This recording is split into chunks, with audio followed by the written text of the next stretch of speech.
तस्मै श्री गुरवे नमः।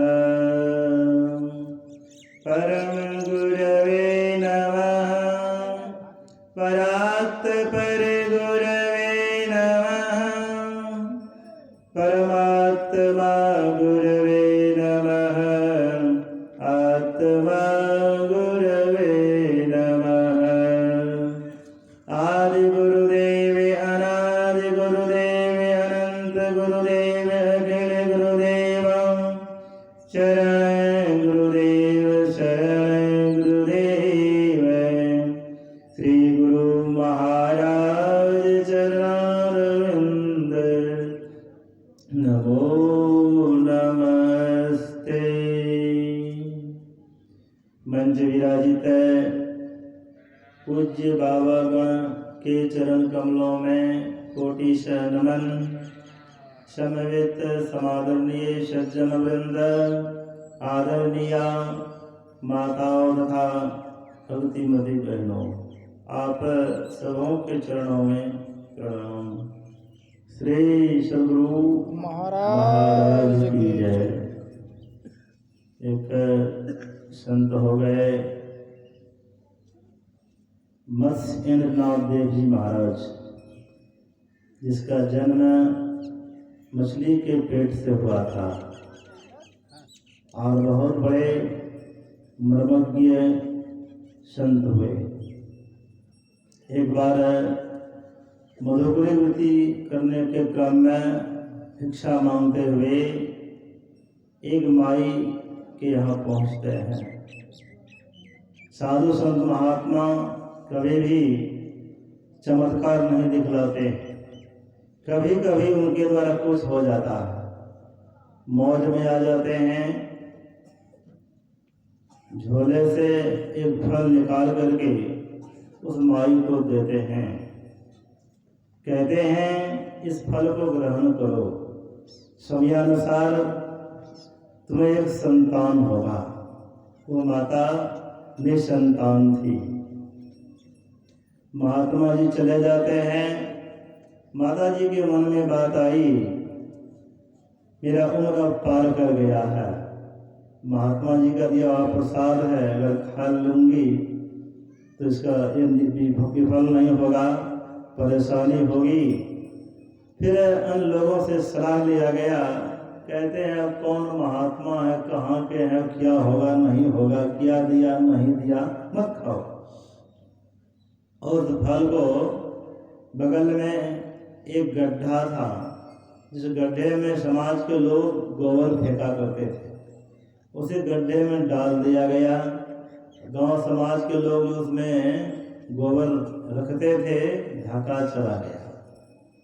12 वर्ष बीत जाता है। फिर गोरख बाबा फिर मछनाथ जी महाराज भ्रमण करते हुए आते हैं। उस गांव में पहुंचते हैं, याद आती है एक माता जी को मैंने फल दिया था, जाकर देखा जाए लड़का कैसा है। तो वहाँ जाते हैं, मैंने जो फल दिया अब संतान हुआ होगा, बच्चे को दिखाओ। तो माता जी कहती हैं बाबा उस फल को मैं खाई नहीं, बगल गड्ढे में फेंक दी, चलो चलो दिखाओ तो कहाँ तूने फेंकी। वहाँ ले जाया जाता है तो साधु महात्मा सामर्थ्यवान होते हैं, योग के भी प्रवीण थे, योग में प्रवीण थे। कहते बेटा कब तक इस गोबर में तो पड़ा रहेगा, बाहर निकल। एक 12 वर्ष का लड़का बाहर निकलता है। गोबर में जो रखा गया था उसका नाम गोरखनाथ देव जी महाराज पड़े। माता जी को दिए नहीं, कहते तूने इसका निरादर किया, या संतान मैं तुमको अब नहीं दूंगा। साथ में ले लिए, जहाँ जाते उनके साथ में वो लड़का भी जाता था।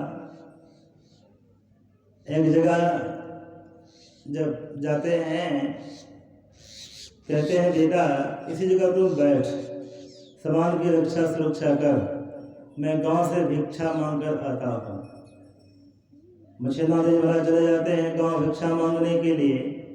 गोरख बाबा वहाँ बैठे हुए थे, कुछ लड़के बच्चे लोग वहाँ आपस में मिट्टी से खेल खेलता था।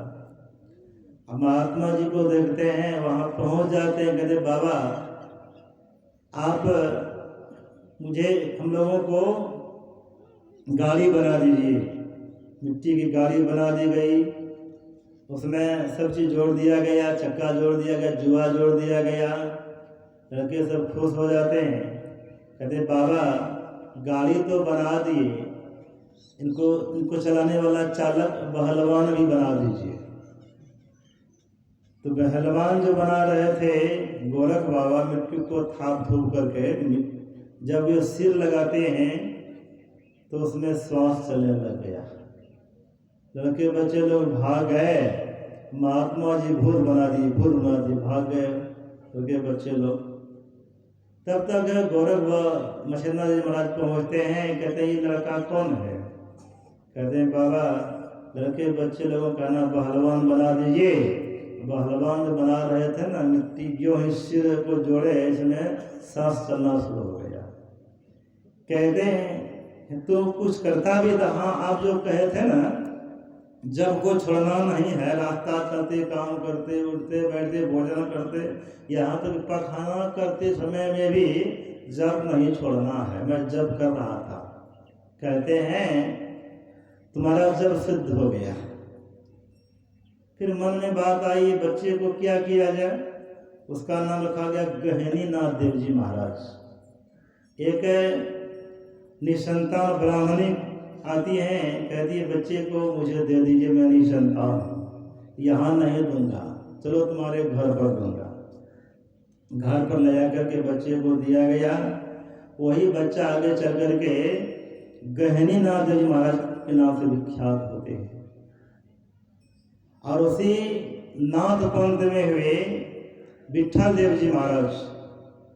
विठल देव जी महाराज विवाह करके घर आते हैं, उनको विरक्ति जग जाती है, विवाह करना नहीं चाहते थे, माता पिता के दबाव पर विवाह किए, पूरी विरक्ति जग गई।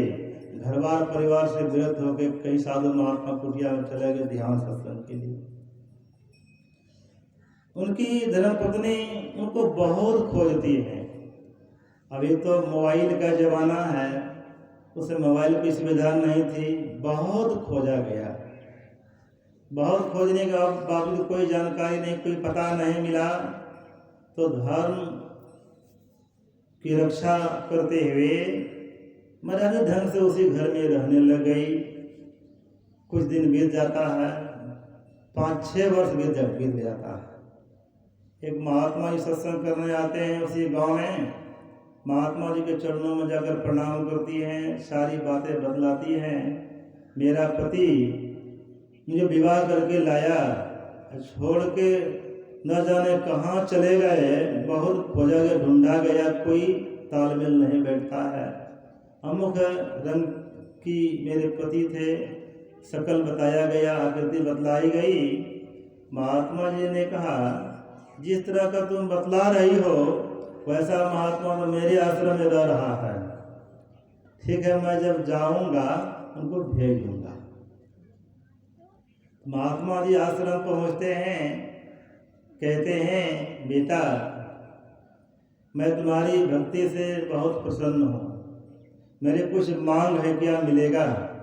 तो गुरुदेव क्या आपकी मांग है? आपको मैं गुरुदक्षिणा भी नहीं दिया, मेरी यही मांग है तुम अब घर चला जा। तुम्हारी धर्मपत्नी लंबे समय से मर्यादित ढंग से रहती हुई तुम्हारा इंतजार कर रही है, तुम घर चले जा। गुरुदेव की आज्ञा हो गई, ये घर आते हैं। घर आने के लिए नहीं चाहते थे, गुरुदेव की आज्ञा हो गई, घर आते हैं। जब घर आते हैं, घरवार परिवार में रहने लगे, समाज के लोग उनको बार देते हैं, क्योंकि ये सन्यास वेश में रह करके फिर गृहस्थ आश्रम में घुस गया तो पतित हो गया, इसलिए इनको बार दो। इनको बार दिया गया। फिर वे बस्ती से हट करके रहने लगे। धीरे धीरे समयानुसार 4 संतान उसको होता है। बारने का मतलब हुआ भोज भंडारा से उनको वंचित कर देना और उनको अपने कुल विवाह नहीं करने देना, पानी भरने नहीं देना, जल आग नहीं देना, यही न वरना हुआ। कुछ दिन तक वे बारे हुए रहे। 4 संतान होता।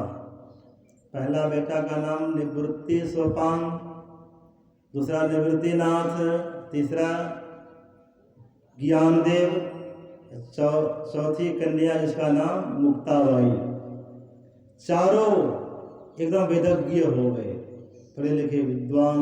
बाल्यावस्था में ही वे लोग विद्वान हो जाते हैं। ये तपस्या करके आए थे ना। धर्मपत्नी भी धर्म की रक्षा करती हुई रह रही थी।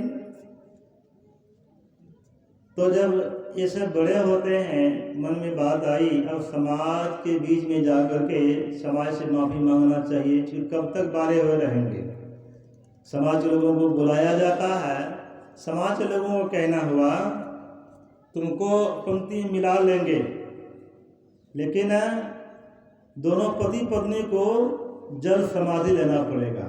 मन में बात आई जिस काम से आए हैं वो काम तो पूरा हो गया है, चलो जल समाधि ही ले लेंगे, क्या हर्ज की बात है। अरे बाल बच्चों को प्रतिष्ठा मिल जाए, समाज के लोग आदर देंगे, मिला लेंगे अपने आप में। तो जाते दोनों पति पत्नी जल समाधि ले रही है, अर्थात जल में घुस करके जब करते हुए देह का परित्याग कर देते हैं। फिर भी समाज के लोग शरण उसको नहीं दिए। कुछ लोगों का कहना हो कटवलिया लोग, नहीं उसको नहीं मिलाएंगे। अब इसका पिताश्री बहुत दिन बाहर रहे, अब कैसा बाल बच्चा है नहीं मिलाएंगे। लेकिन ये लोग जब साधना पद्धति बहुत आगे बढ़ गए, उनका जो तीसरा संतान था ज्ञानदेव, इतने बड़े ब्रह्म ज्ञानी हुए, अब कई एक मृतक लाश को भी जला दिए थे। यहाँ तक इनकी ख्याति हो गई। 1400 वर्ष के एक महात्मा थे जिसका नाम था, कि नाम है, चांगदेव देव जी महाराज। क्योंकि इस प्रसंग को जिला अधिवेशन में भी कही जाती है, कई एक बार मैंने सुना है। चांगदेव जी महाराज के मन में बात आई, इतने बड़े ज्ञानी महात्मा हैं और उसका उम्र बहुत कम है, उनसे मिलने के लिए जाना चाहिए। पहले उनको खबर देना चाहिए। अपने सेवक के द्वारा खत भेजते हैं। मन में बात आई, सुनते बहुत बड़े ज्ञानी हैं, उम्र तो बहुत कम है, 14 वर्ष के उम्र के वे हैं, मेरा उम्र तो 1400 वर्ष है। अब कैसे प्रणाम करेंगे, फिर आशीर्वाद भी कैसे दें, हो सकता है हमसे अधिक ब्रह्म ज्ञानी हो। लेकिन ये गलत सोच हुआ। अरे हम बड़े हैं, छोटे बने, क्या हर्ज की बात है। पत्र लेकर के उनका सेवक पहुंचता है उनके गेट पर। उनकी बहन मुक्ताबाई वहां खड़ी थी गेट पर। पत्र जो ही दिया गया, कहते भाई साहब, चांगदेव जी महाराज का खत आया है, चिट्ठी आई है, लेकिन ऐसा लगता है ना उसका उम्र तो 1400 वर्ष है, लेकिन कोरा महात्मा है, ज्ञानी नहीं है। अरे बड़े नहीं तो छोटे तो बन के कुशल समाचार कर सकते थे ना। कोरा महात्मा पूरे ज्ञानी नहीं है, आपसे मिलने के लिए शास्त्रार्थ करने अमुक दिव्य आने वाले हैं। वो दिन जब आता है, चांगदेव जी महाराज ज्ञानदेव जी महाराज से मिलने जाते हैं, तो मन में बात आई, इतने बड़े महात्मा से मिलने के लिए जा रहे हैं, कोई आम ताम भी होना चाहिए। अपने योग बल योगी थे, तपस्वी थे, योग बल से एक सिंह को पकड़ लिए, कान पकड़ लिए सिंह को योग बल से। अरे जी चलो ज्ञानदेव के घर तक पहुंचाओ। उस पर सवार हो जाते हैं और एक विषधर सांप को पकड़ के चाबू बना लिए, एकदम तेजी से गड़गड़ाते हुए जा रहे हैं। जाड़े का मौसम था, धूप निकला था। चारों भाई बहन एक टूटा हुआ दीवार पर बैठ करके, टूटी हुई दीवार पर बैठ करके धूप लगा रहे थे। गड़गड़ाहट जो सुनाई पड़ी, मुक्ताबाई कहती हैं भैया शायद वो महात्मा जी आ रहे हैं आपसे मिलने के लिए, और देख रहे हैं ना वे सिंह पर सवार होके आ रहे हैं, और उनकी हाथ में जो है ना विषधर की चाबी, क्या चाबू है, लेकिन है अहंकारी। उनका उत्तर देना बहुत जरूरी, इसका आगवानी होना चाहिए। आगवानी के लिए क्या कहते हैं, चलो जो दीवार पर टूटी हुई दीवार पर लोग बैठे, चलो दीवार आगवानी के लिए। टूटी हुई दीवार चलने लग गए। जब देखते हैं चांददेव जी महाराज का अक्का बक्का छूट गया। हम तो एक सजीव पदार्थ पर अधिकार किए हुए सिंह पर, ये तो निर्जीव पदार्थ अर्थात चट्टान को ही चला दिए, नीचे उतरते हैं। क्योंकि उनको एक ज्योतिषी ने कहा था 1400 वर्ष के बाद तुमको आत्मज्ञानी गुरु मिलेगा, उनसे दीक्षा लेंगे तब आपका परम कल्याण होगा, तब आत्म साक्षात्कार होगा। तो चांददेव जी महाराज नीचे उतरते हैं, चरणों में प्रणाम करते हैं, फिर उसको अंदर ले जाया गया। उनकी बहन जो मुक्ताबाई, जिनका उम्र मात्र 12 वर्ष का के थे, वे चांददेव जी महाराज को दीक्षा दिए। कहने का मतलब यह संस्कार कैसे जागृत हुआ? क्योंकि उनके पिताजी ध्यानी थे, विज्ञानी थे, और माताजी भी पातिव्रत धारणी थी। इस तरह हम लोग भजन ध्यान सत्संग सुमरण करेंगे, माता पिता की सेवा करेंगे, समाज की सेवा करेंगे। बच्चे सदैव बड़ों का अनुकरण और अनुसरण करते हैं, उनके अंदर में सीख आएगी। और संस्कार की बातों को हम लोगों ने सुना कि बहुत सारा संस्कार हमारी मनुष्य की देह में के अंदर में आता है। और 7वां संस्कार है अन्नप्राशन संस्कार, जो 6-7 महीने के बीच में किया जाता है। मोटा मोटी जब बच्चे भोजन की चाह करे, जल की चाह करे, 6 महीने के बाद यह संस्कार किया जाता है। अन्न बच्चों को खिलाया जाता है, साधु महात्माओं के द्वारा, पंडित ज्ञानियों के द्वारा जप करके, तो भगवान का नाम लेकर के अन्न खिलाई जाती है। उस अन्नप्राशन के अवसर पर ही यह सत्संग का कार्यक्रम है।